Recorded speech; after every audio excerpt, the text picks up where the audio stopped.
नमस्कार साथियों, स्वागत है आप सभी का सत्य एक्सीलेंट यूट्यूब चैनल पे। आज की डेट में आपको बताने वाले हैं इलेक्ट्रीशियन फर्स्ट ईयर घरेलू उपकरण चैप्टर से संबंधित महत्वपूर्ण सवाल। और ये सवाल आपको आईटीआई एग्जाम 2024 में देखने को मिला था। तो यदि आप आईटीआई का परीक्षा देने वाले हैं तो इस वीडियो को आप कंप्लीट देखिएगा। तो चलिए आज का क्वेश्चन शुरू करते हैं क्वेश्चन नंबर 1 से। पहला क्वेश्चन आप सभी के सामने है, जिसमें पूछा जा रहा है कि घरेलू विद्युत उपकरणों में उपयोग होने वाले हीटर का कार्य सिद्धांत कौन सा है। जैसे कि यहाँ पर ए ऑप्शन दिया गया है। ए ऑप्शन दिया गया चुंबकीय प्रेरण। तो साथियों ये आपका ए ऑप्शन गलत हो जाएगा, क्योंकि चुंबकीय जो प्रेरण है ये जो होता है ट्रांसफार्मर और मोटर में उपयोग होता है, न कि हीटर में उपयोग होता है। तो इस कारण यहाँ पे हमारा ए ऑप्शन गलत हो जाएगा। बी ऑप्शन दिया गया जूल का नियम। तो साथियों जूल का नियम यहाँ पे हमारा सही हो जाएगा, क्योंकि यह नियम हमें बताता है कि जब विद्युत प्रवाह किसी प्रतिरोध या तार से गुजरता है तो वह ऊष्मा उत्पन्न करता है, और जो हीटर होता है वो इसी के सिद्धांत पे कार्य करता है। तो हम यहाँ पे कहेंगे ऑप्शन नंबर बी हमारा करेक्ट आंसर हो जाएगा। सी ऑप्शन दिया गया है विद्युत गतिकीय प्रेरण। तो ये भी हमारा गलत हो जाएगा साथियों, क्योंकि विद्युत गतिकीय जो प्रेरण है ये जो होता है जनरेटर और मोटर में विद्युत उत्पादन उत्पन्न करने के कार्य में आता है, न कि हीटर में ये आपका कोई सिद्धांत को फॉलो करता है। तो इस कारण ये हमारा गलत हो जाएगा। और डी ऑप्शन दिया गया प्रतिरोधक तापीय प्रभाव। तो ये भी आपका गलत हो जाएगा, क्योंकि ये जो एक अवधारणा होती है, लेकिन वैज्ञानिक रूप में इसका जूल का नियम जो कहा जाता है, लेकिन इससे कोई भी हीटर का संबंध नहीं होता है। तो इस कारण यहाँ पे हम मारेंगे ऑप्शन नंबर बी, बिल्कुल करेक्ट आंसर जूल का नियम। तो घरेलू विद्युत उपकरणों में उपयोग होने वाले हीटर का कार्य सिद्धांत कौन सा है, तो जूल के नियम को फॉलो करता है। ऑप्शन बी आपका करेक्ट आंसर हो जाएगा। आगे देखते हैं साथियों, अगले सवाल को देखिए। सवाल नंबर 2। सवाल नंबर 2 में पूछा जा रहा है कि घरेलू उपयोग के लिए आम तौर पर कौन सा मोटर प्रयोग किया जाता है। जैसे कि यहाँ पे ए ऑप्शन दिया गया डीसी सीरीज मोटर। तो यहाँ पे साथियों डीसी सीरीज मोटर आपका गलत हो जाएगा। डीसी सीरीज मोटर इसलिए यहाँ पे गलत हो जाएगा, क्योंकि इसका जो उपयोग किया जाता है वहाँ पे उपयोग किया जाता है जहाँ पे हाई टार्क की जरूरत होती है। मतलब कि शुरुआत में ज़्यादा भार उठाना हो तो उस कहाँ पे हम उपयोग करते हैं डीसी सीरीज मोटर का। और ज़्यादातर इसका जो उपयोग किया जाता है औद्योगिक उपयोगों में किया जाता है। तो ये ध्यान रखिएगा। तो यहाँ पे हमारा ए ऑप्शन ही गलत हो जाता है। बी ऑप्शन दिया गया है यहाँ पे संकल्प प्रेरण मोटर, जिसको हम सिंक्रोनस इंडक्शन मोटर बोलते हैं। अब साथियों ये भी हमारा गलत हो जाएगा। गलत इसलिए हो जाएगा कि जो बड़े बड़े औद्योगिक क्षेत्र होते हैं वहाँ पे साथियों इसका उपयोग किया जाता है सिंक्रोनस मोटर का। आप यहाँ पे घर में इसका उपयोग नहीं कर सकते, क्योंकि इसका अलग कार्य सिद्धांत है, ये अलग इसका उपयोग किया जाता है। तो घर में इसका बिल्कुल भी आप उपयोग नहीं कर सकते हैं। तो इस कारण यहाँ पर हमारा बी ऑप्शन भी क्या हो जाएगा, गलत हो जाएगा। सी ऑप्शन दिया गया एकल फेज प्रेरण मोटर। तो ये आपका सही हो जाएगा सिंगल फेज इंडक्शन मोटर। क्योंकि साथियों घर में देखिए, घर में आप क्या उपयोग करते हैं, पंखा उपयोग करते हैं, मिक्सर हो गया, ग्राइंडर हो गया, या वॉशिंग मशीन होगी, या अन्य जो घरेलू मशीनें होती है उसमें आपको सिंगल फेज प्रेरण मोटर ही देखने को मिलता है। तो इस कारण हम यहाँ पे मारेंगे ऑप्शन नंबर सी, बिल्कुल करेक्ट आंसर। सी साथियों हमारा सही हो जाएगा। और यहाँ पे डी ऑप्शन देंगे स्टेपर मोटर। तो स्टेपर मोटर भी गलत हो जाएगा, क्योंकि देखिए जब यहाँ पे रोबोटिक्स काम होते हैं, जो रोबोट वोबोट बनता है उसमें इसका उपयोग किया जाता है। और जहाँ पे गति जो होती है एक निश्चित स्पीड से चलती है, वहाँ पे इसका उपयोग किया जाता है, ना कि इसका उपयोग यहाँ पे घरों में किया जाता है। तो ये भी हमारा क्या हो जाएगा, गलत हो जाएगा। और जो सही ऑप्शन होगा वो ऑप्शन नंबर सी होगा, ध्यान रखिएगा। क्लियर हो गया साथियों, आगे बढ़ते हैं। सवाल नंबर 3 को देखिए। यहाँ पर है साथियों सवाल नंबर 3, जिसमें यहाँ पे सवाल नंबर 3 में क्या पूछा जा रहा है? इसमें पूछा जा रहा है कि विद्युत फ्यूज का कार्य क्या है? अब मैंने इसको कई बार आपको बता दिया है, जो कि कई वीडियो में मैंने इसको लगातार बताया, तो इससे आप देखकर कन्फ्यूज़ ना होइएगा। जैसे कि आप सभी को मालूम है, जो फ्यूज हो गया, एमसीबी हो गया, और भी बहुत सारे यहाँ पे सर्किट ब्रेकर होते हैं।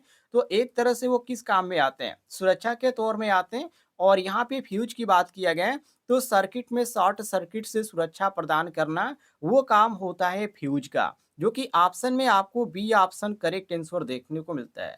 बाकी यहाँ पे ए ऑप्शन देंगे विद्युत प्रवाह को बढ़ाना, तो ये आपका बिल्कुल गलत हो जाएगा साथियों, क्योंकि जो फ्यूज होता है, जो फ्यूज का कार्य होता है, वो प्रवाह को बढ़ाता नहीं है, बल्कि उसे सुरक्षा प्रदान करता है। तो इस कारण यहाँ पे हमारा ए ऑप्शन गलत हो जाएगा। और सी ऑप्शन देंगे वोल्टेज बढ़ाना। तो ध्यान रखिएगा साथियों, वोल्टेज बढ़ाने की जब बात आती है और घटाने की बात आती है, तो ये जो काम करता है, ये ट्रांसफार्मर काम करता है। तो फ्यूज जो होता है ये वोल्टेज ना ही बढ़ाता है और ना ही घटाता है। तो इस कारण हम यहाँ पे इसको गलत मारेंगे। और डी ऑप्शन देंगे सर्किट को स्थिर करना। तो ये भी साथियों हमारा क्या हो जाएगा? गलत हो जाएगा। गलत इसलिए हो जाएगा क्योंकि सर्किट जो होता है वो स्थिर जो करता है उसको हम बोलते हैं रेगुलेटर। जी हाँ साथियों, वोल्टेज रेगुलेटर का नाम आपने सुना होगा, जो सर्किट स्थिर करने के कार्य में हम उसका उपयोग करते हैं, न कि फ्यूज में हम कार्य करते हैं। तो यहाँ पे हम सही मारेंगे ऑप्शन नंबर बी, बिल्कुल करेक्ट आंसर। बी साथियों हमारा सही हो जाएगा। आगे बढ़ते हैं, अगले सवाल को देखिए। अगले सवाल में क्या पूछा जा रहा है? सवाल नंबर 4। ये रहा है आपके सामने सवाल नंबर 4, जिसमें पूछा जा रहा है कि घरों में इस्तेमाल होने वाली विद्युत आपूर्ति कितने वोल्ट की होती है? तो घरों में जो उपयोग किया जाता है वो आपको 220 वोल्ट, ठीक है? कितना? 220 वोल्ट और 240 वोल्ट ही आप उपयोग करते हैं, इससे ज़्यादा आप उपयोग नहीं करते हैं। बाकी यहाँ पे 110 वोल्ट दिया गया है, तो ये अमेरिका या अन्य कई देश हैं, उसमें यहाँ पे उपयोग किया जाता है 110 वोल्ट का, लेकिन भारत में नहीं। ध्यान रखिएगा, भारत में आम तौर पे 220 वोल्ट और यहाँ पे 240 वोल्ट ही उपयोग किया जाता है सप्लाई वोल्टेज के अंतर्गत। तो हमारा जो सही हो जाता है वो ऑप्शन नंबर बी सही हो जाता है। बाकी 440 वोल्ट जो यहाँ पे दिया गया है, जो बड़े-बड़े औद्योगिक क्षेत्र होते हैं, जहाँ पे ज़्यादा वोल्टेज की ज़रूरत होती है, तो वहाँ पे हम 440 वोल्ट का उपयोग करते हैं। और यहाँ पे दिया गया 12 वोल्ट, तो 12 वोल्ट की जो बैटरी आती है, आपने बैटरियों को देखा होगा, 12 वोल्ट की बैटरी आती है और कई ऐसे डीसी उपकरण होते हैं, तो उसमें यहाँ पे बैटरियों के रूप में 12 वोल्ट का उपयोग किया जाता है। ये ध्यान रखिएगा। तो ऑप्शन यहाँ पे जो हमारा सही हो जाता है, वो ऑप्शन नंबर बी सही हो जाता है। 220 वोल्ट और 240 वोल्ट ये जो है घरों में इस्तेमाल किया जाता है, इससे ज़्यादा सप्लाई इस्तेमाल नहीं किया जाता है। आगे देखते हैं। अगले सवाल में पूछा जा रहा है सवाल नंबर 5। सवाल नंबर 5 में साथियों पूछा जा रहा है कि घरेलू उपकरणों में उपयोग होने वाले विद्युत तारों को कोटिंग किस पदार्थ से की जाती है? कोटिंग की यहाँ पे बात किया जाता है। तो कोटिंग जो किया जाता है वो पीवीसी का किया जाता है, रबर का भी किया जाता है। तो ये दोनों चीज़ों का किया जाता है और यहाँ पे आपको बी ऑप्शन देखने को मिल जाता है। बाकी यहाँ पे ए ऑप्शन दिया गया कॉपर का।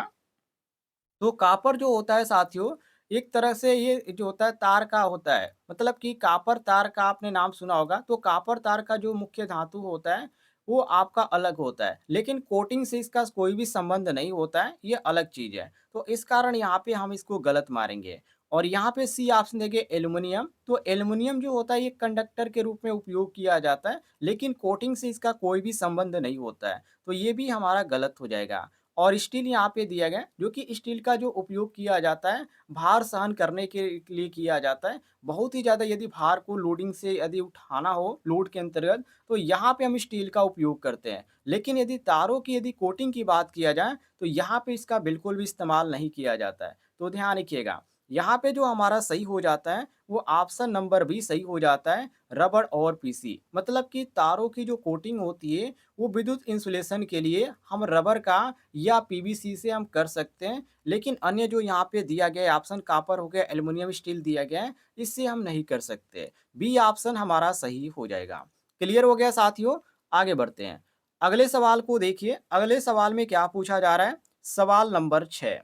सवाल नंबर 6 में पूछा जा रहा है, घरेलू बिजली मीटर किसका मापन करता है? मतलब वोल्टेज का मापन करता है या करंट का करता है या ऊर्जा का करता है या प्रतिरोध का करता है? तो देखिए, जब भी आप साथियों मीटर आपके घर लगा होगा, बिजली कनेक्शन यदि होगा, तो आप देखिएगा आपका जो खपत होता है बिजली का, वो आपका होता है यूनिट के अनुसार। मतलब कि जो चेक करता है वो आपको यूनिट के अनुसार चेक करता है, ऊर्जा के अनुसार चेक करता है। तो ये आपका हो जाता है ऑप्शन नंबर सी, बिल्कुल करेक्ट आंसर। बाकी साथियों यहाँ पे आपका वोल्टेज दिया गया है, तो वोल्टेज जो होता है वो मीटर से मापा जाता है, सभी को मालूम है, न कि बिजली मीटर से। तो ये मीटर आपका अलग चीज़ हो जाता है वोल्टेज मीटर, और बिजली मीटर जो होता है वो अलग हो जाता है, दोनों को ध्यान रखिएगा।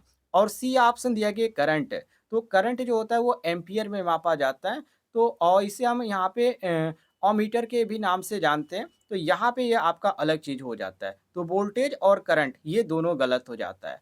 और डी ऑप्शन देंगे प्रतिरोध, तो प्रतिरोध जो होता है ओम में मापा जाता है, सभी को मालूम है, ये जो होता है ओम में मापा जाता है, तो इसे यहाँ पे ओम मीटर से हम कहते हैं, ओम मीटर से मापा जाता है। तो हम यहाँ पे कहेंगे ऑप्शन नंबर सी बिल्कुल करेक्ट आंसर आपका हो जाता है कि घरेलू बिजली मीटर जो होता है उसका जो मापन होता है ऊर्जा होता है, यूनिट होता है। सी ऑप्शन साथियों आपका करेक्ट आंसर हो जाएगा। चलिए आगे देख लेते हैं अगले सवाल में क्या पूछा जा रहा है।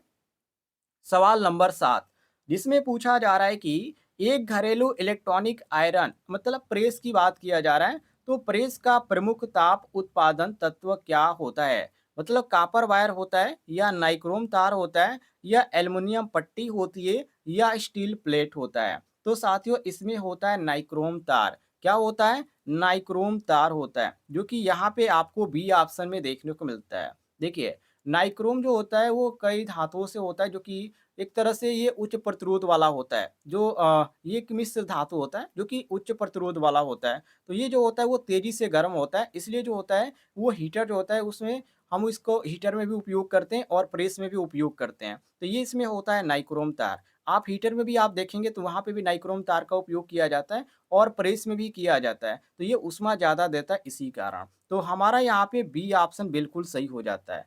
बाकी यहाँ पे ए ऑप्शन में दिया गया है कॉपर वायर, तो कॉपर वायर जो होता है ये कंडक्टर के रूप में उपयोग किया जाता है, ध्यान रखिएगा साथियों, न कि इसका हम उपयोग करते हैं यहाँ पे हीटिंग के लिए, और न ही एलिमेंट के रूप में हम उपयोग करते हैं। तो इसी कारण हमारा ए ऑप्शन गलत हो जाएगा।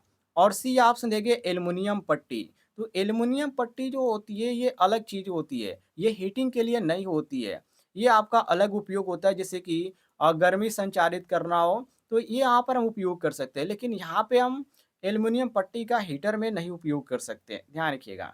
यहाँ पे अगला सवाल है स्टील प्लेट, तो स्टील प्लेट जो होती है इसका उपयोग अलग रूप से किया जाता है, केवल यहाँ पे संरचना के तौर पे हम इसका उपयोग कर सकते हैं, जैसे कि प्रेस के ऊपरी भाग जो होता है वो स्टील का होता है, जो कि चिकना भाग होता है वो स्टेनलेस स्टील होता है, तो वो आपका अलग चीज़ होता है। तो स्टील प्लेट आपका ऊपरी भाग होता है, जो कि कवच के रूप में आप कह सकते हैं कि इसका उपयोग किया जाता है, न कि इसका उपयोग हम ताप का उत्पादन करने के लिए करते हैं। तो यहाँ पर ये भी हमारा गलत हो जाएगा। सही ऑप्शन होगा वो हमारा ऑप्शन नंबर बी, ध्यान रखिएगा, नाइक्रोम तार।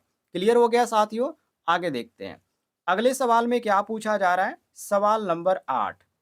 सवाल नंबर 8 में साथियों पूछा जा रहा है कि घरेलू पंखों में किस प्रकार की मोटर का उपयोग किया जाता है? यदि घर में जो आपका उपयोग किया जा रहा है मोटर, यदि बात करें वो कौन-सा मोटर होता है?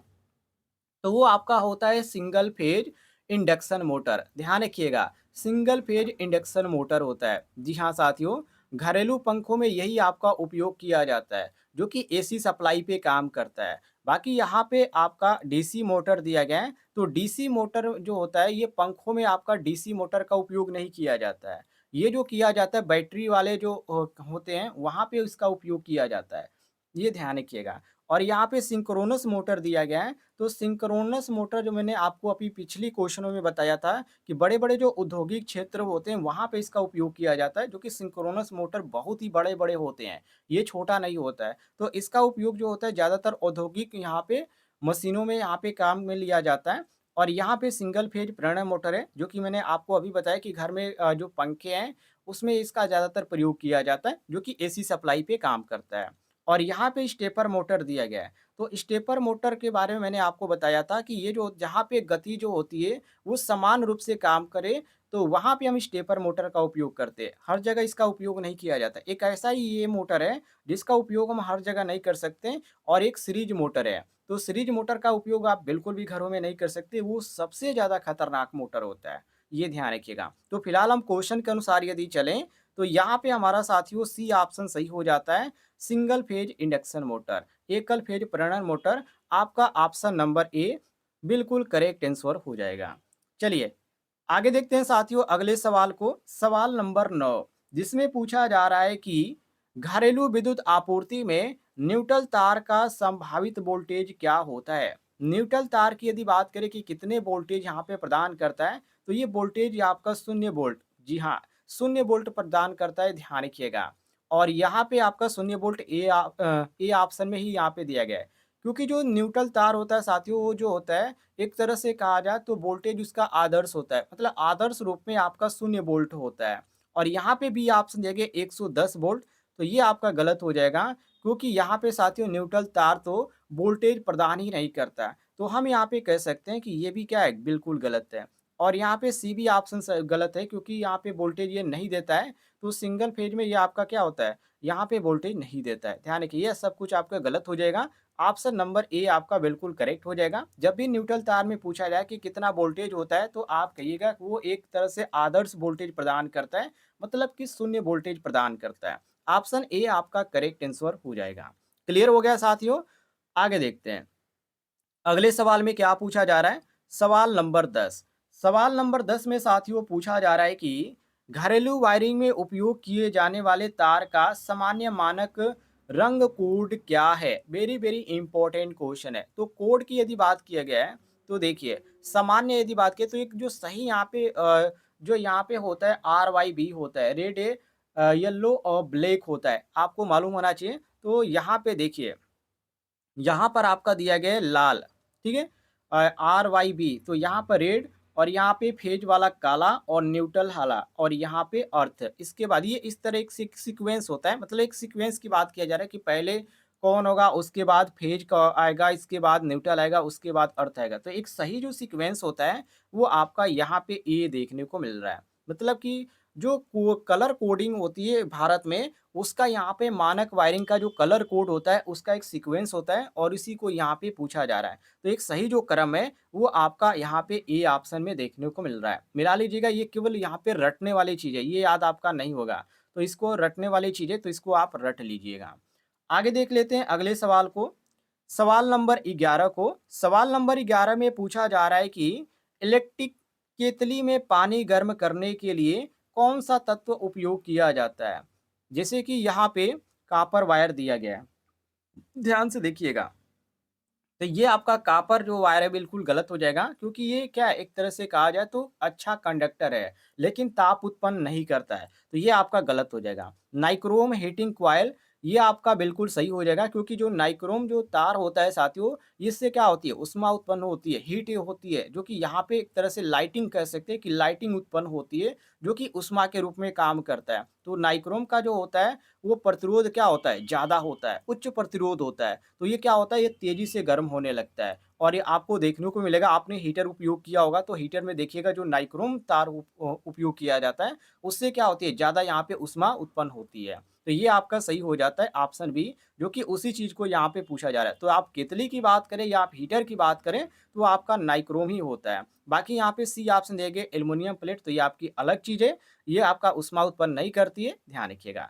और सी ऑप्शन दिया गया, डी ऑप्शन दिया गया स्टील रॉड, तो ये भी आपका बिल्कुल गलत है साथियों। स्टील रॉड आपका अलग उपयोग किया जाता है, स्ट्रक्चरल में यहाँ पे उपयोग किया जाता है, इसकी बनावटी में उपयोग किया जाता है, लेकिन ऊष्मा उत्पन्न करने के लिए बिल्कुल भी यहाँ पे नहीं किया जाता है। तो हम यहाँ पे मारेंगे ऑप्शन नंबर बी, बिल्कुल करेक्ट आंसर।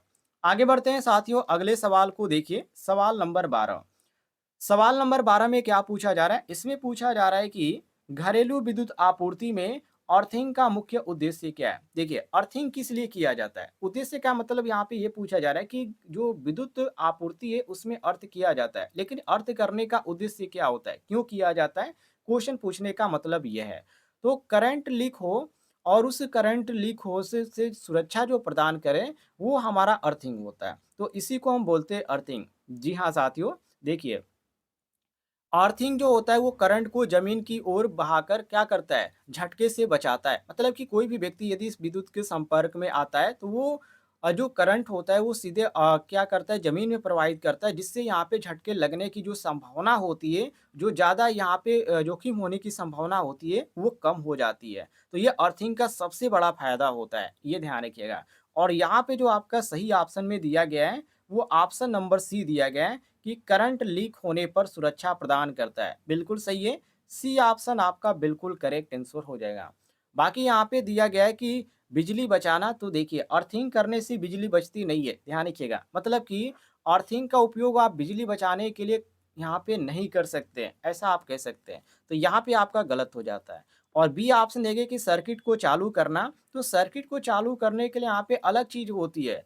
सर्किट को चालू करने के लिए यहाँ पे अर्थिंग का आप उपयोग बिल्कुल भी यहाँ पे नहीं कर सकते, केवल सुरक्षा के तौर पे आप उपयोग कर सकते हैं। तो ये भी आपका बिल्कुल गलत हो जाता है। डी ऑप्शन देंगे वोल्टेज बढ़ाना, तो मैंने आपको कई की वीडियो में बता चुका हूँ कि वोल्टेज बढ़ाना जो है केवल ट्रांसफार्मर का काम होता है, जिसमें आपका स्टेप अप भी होता है, स्टेप डाउन भी होता है, तो उनका अलग-अलग कार्य होता है। जिसके बारे में मैंने ट्रांसफार्मर चैप्टर में आपको डिटेल में जानकारी दिया था। पिछली वीडियो में मैंने आपको बताया था, तो पिछली वीडियो भी आप जाकर देख लीजिएगा। चलिए, आगे देखते हैं साथियों सवाल नंबर 13 को। सवाल नंबर 13 में क्या पूछा जा रहा है? सवाल नंबर 13 में पूछा जा रहा है कि घरेलू वायरिंग में उपयोग होने वाले एमसीबी का कार्य क्या है? जो एमसीबी होता है साथियों, इसका उपयोग क्यों किया जाता है? तो देखिए, जहाँ पे ओवरलोडिंग की समस्या आती है या शॉर्ट सर्किट ज़्यादा होता है, तो वहाँ पे हम एमसीबी का उपयोग करते हैं। एमसीबी का उपयोग इसीलिए ही किया जाता है, क्योंकि ये करंट बढ़ने पे क्या करता है, ये बिजली आपूर्ति को एक तरह से कहा जाए तो काट देता है, जिससे अलग जो यहाँ पे सर्किट आपकी जुड़ी हुई है, वो यहाँ पे खराब होने से बच जाती है। तो एक तरह से यहाँ पे कहा जाए तो ओवरलोड और शॉर्ट सर्किट की सुरक्षा प्रदान करने के लिए हम क्या करते हैं? एमसीबी का उपयोग करते हैं। ऑप्शन में जो आपको देखने को मिलता है वो साथियों आपका option number A correct answer हो जाता है। बाकी यहाँ पे वोल्टेज को स्थिर करना ये बिल्कुल यहाँ पे गलत है, क्योंकि इस वोल्टेज को स्थिर करना वो स्टेबलाइजर का हम उपयोग करते हैं, ना कि हम एमसीबी का उपयोग करते हैं। और सी ऑप्शन दिया गया है करंट को नियंत्रित करना। तो करंट को नियंत्रित कौन करता है साथियों? तो करंट को नियंत्रित जो करता है वो आपका स्टेबलाइजर होता है, ध्यान रखिएगा। सॉरी, करंट को जो नियंत्रित करता है उसको ये आपका अलग चीज़ होती है, जो कि ये एमसीबी तो बिल्कुल भी नहीं होती है और ना ही आपका स्टेबलाइजर होता है। करंट को कंट्रोल करने वाली अलग डिवाइस होती है। और यहाँ पे आपका दिया गया है पावर फैक्टर सुधारना, तो ये बिल्कुल गलत है, क्योंकि पावर फैक्टर सुधारने का काम किसका होता है? ये आपका कैपेसिटर का काम होता है, ना कि यहाँ पे हम एमसीबी का उपयोग करते हैं, ये ध्यान रखिएगा। और ये आपका जो सही ऑप्शन दिया गया है वो ऑप्शन नंबर ए दिया गया है, बिल्कुल करेक्ट आंसर, कि ओवरलोड और शॉर्ट सर्किट से सुरक्षा प्रदान करना। क्लियर हो गया? आगे बढ़ते हैं। सवाल नंबर 14 को देखिए, जिसमें साथियों पूछा जा रहा है कि वाटर हीटर, मतलब कि यहाँ पे गीजर की बात किया जा रहा है, तो इसमें पूछा जा रहा है कि तापमान को नियंत्रित करने के लिए किस यंत्र का उपयोग किया जाता है? तो वाटर हीटर में तापमान को यदि नियंत्रित करना हो तो वहाँ पे हम उपयोग करते हैं थर्मोस्टेट का। जी हाँ साथियों, थर्मोस्टेट का उपयोग करते हैं, क्योंकि ये तापमान बढ़ने पर हीटर को बंद कर देता है। इसका सबसे बड़ा खूबी यही है। और थर्मोस्टेट जो ऑप्शन में आपको देखने को मिल रहा है, वो ऑप्शन में यहाँ पे सी ऑप्शन देखने को मिल रहा है। तो सी साथियों आपका करेक्ट आंसर हो जाएगा। बाकी यहाँ पे दिया गया एमसीबी, तो मैंने आपको इसके बारे में बता दिया पहले ही। और यहाँ पे रिले दिया गया, तो रिले का अलग काम होता है। रिले एक तरह से क्या होती है, एक स्विचिंग डिवाइस होती है जो करंट को नियंत्रित करती है, जो कि पिछली वीडियो में मैंने आपको बताया था जो करंट के बारे में, कि वो कंट्रोल कंट्रोल किसके द्वारा किया जाता है, ये किया जाता है रिले के द्वारा।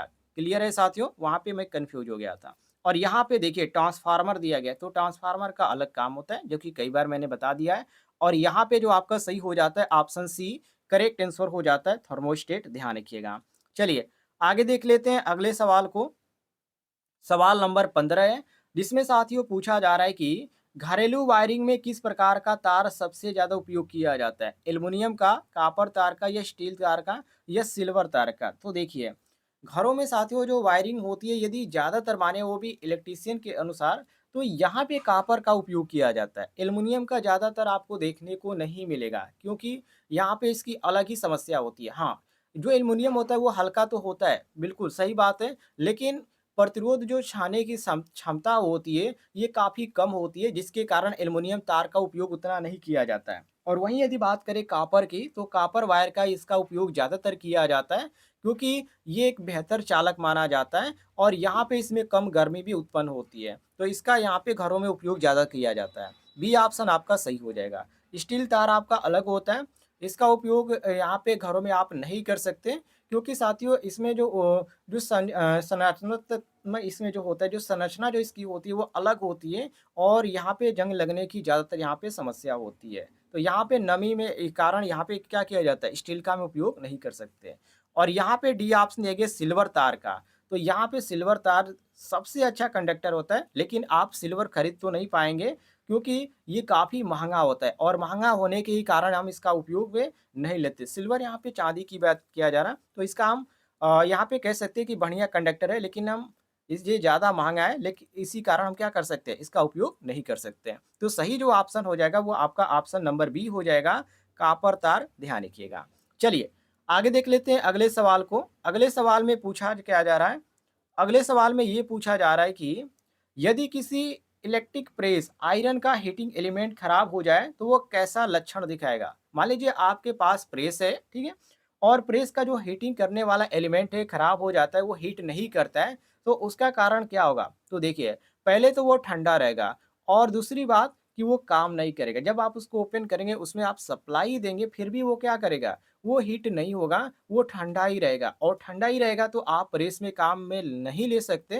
तो ये इसका सबसे बड़ी खूबी है, आप इसको जान सकते हैं इस प्रकार। तो हम यहाँ पे कह सकते हैं कि प्रेस ठंडा होगा। ऑप्शन में यहाँ पे आपको बी देखने को मिल जाता है। ध्यान रखिएगा, जब भी यहाँ पे एलिमेंट जो होता है खराब हो जाता है, हीटिंग एलिमेंट खराब हो जाता है, तो गर्मी वो उत्पन्न नहीं करता है। तो उसी को यहाँ पे पूछा जा रहा है। तो हम यहाँ पे बी ऑप्शन करेक्ट आंसर मारेंगे। क्लियर हो गया साथियों?